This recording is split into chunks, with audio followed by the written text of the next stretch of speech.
Shontayne, we must start, I suppose, with the World Cup final, 23rd of October. Hypothetically, England against New Zealand. How would you be feeling standing in that tunnel before running out in a game like that, given your background? You know, going back to Auckland where I'm born, and it's a big part of my life, and I think it would just be something special. And obviously, where I am in my career now, and representing England, it means the world to me to put on the white jersey and represent the rose. And it'll be fitting actually. Like I know there'll be mixed emotions within my family, my immediate family, like my mum and my dad, who obviously still live out there, and but then my family over here, my kids and my wife. So I don't know, it'll be the biggest achievement of my career, and I'm hoping that it will go that way. You've obviously played in a number of big games, both in league and union. Now, how do you find the 24 hours before a game? Are you a guy that gets nervous, or are you pretty relaxed in the lead up to a big game? No, I get really nervous, and I think if you don't get nervous though, you don't feel like you're ready to play.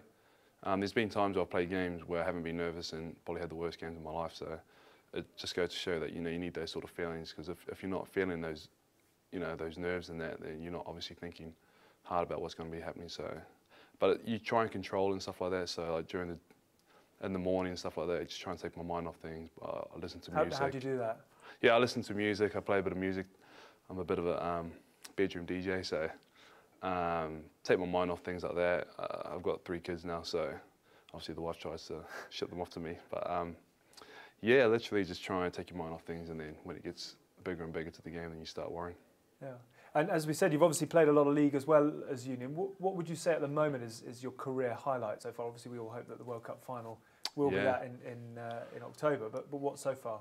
No, I do have a few. I mean, I've won finals and that with Bradford when I was at the Bulls, and won championships with New Zealand when I was playing league. But to date, was definitely my first Test match for England out in Australia. But then winning the Six Nations this year for the first time with the England team, who haven't won the Six Nations since 2003. It's probably the biggest achievement of my career, and with a lot of the guys that were around, and to have that sort of achievement going into the World Cup, it's a huge confidence booster for myself and for everyone else that was involved. Would you ever return to league? Not at all. I mean, I still love the sport and all that, and I'm happy for what it's given me. But rugby is a massive part of my life now, and it's where I want to finish my career. Who do you feel has been the biggest influence on your career so far? Definitely my mum and dad. My mum and my dad. So my dad used to be a coach. He actually did play rugby, but then coached me into league. And my mum, she used to drive me everywhere, and I've got so much respect for her. I'm one of 7 in my family, so it wasn't just me; it was everyone else he had to look after. But yeah, they're a massive influence on my career. To be honest, they weren't happy when I made the decision to switch to union, but they've stood behind me, and so it's been good. Have they been happy with your decision to play for England as well? You're obviously committed now in the white shirt. They've had no problems with that? Yeah, no, not at all. I mean, they'll always stay behind me and stick with me, and it's been really good. Yeah, my grandmother, she comes from over these ways and up in Newcastle, so it's a massive achievement for her as well. She loves it.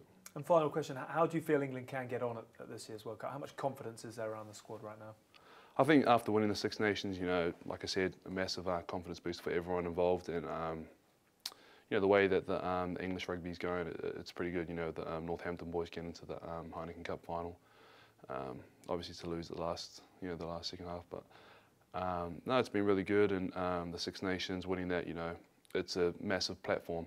When you look back in 2003, when England last won the World Cup in Australia, they won the Six Nations, and then they went on to do good things. So obviously we've got to repeat history and stuff like that. And '07 they made the the World Cup final. So the last 2 World Cups, England have done really well, and all the supporters and all the fans and everyone are expecting us to do well as well. So huge expectations. We hope that trend continues. Shontayne, thanks very much indeed. No worries.